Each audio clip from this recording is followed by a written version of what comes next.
வந்து பாக்கெட்டில் எங்கே போனாலும் இது பாக்கெட்டில் ஏன்னா இது நம்மளோட உரிமைன்னா நம்ம எல்லாமே ஒற்றுமையாக இருக்கணும். அதுக்கு நம்ம தலைவர் வந்து இது தமிழ்நாடுன்னு ஒரு உறுப்பினர் சேர்க்கணும். நம்ம எல்லாம் ஒன்று சேர்ந்து 2026 மீண்டும் முதலமைச்சர் ஆக்கி இன்னும் நிறைய நல்ல நல்ல திட்டங்களை கொண்டு வந்தாரு. ஒரு அஞ்சு திட்டத்தை சொல்லணும்னா மகளிருக்கு 1000 ரூபா மாதம் வாங்கினாங்க.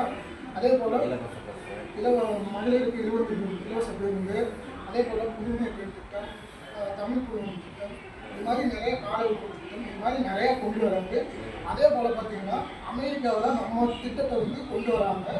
காலை உணவு திட்டமாக இருக்குது. அந்த அமெரிக்காவில் வந்து நம்மளை பார்த்து கொண்டு வராங்க.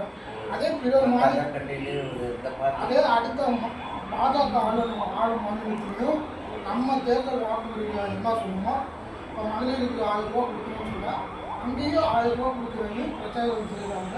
அதே போல் பெண்களுக்கு இலவச பேருந்து அங்கேயும் தர அப்படின்னு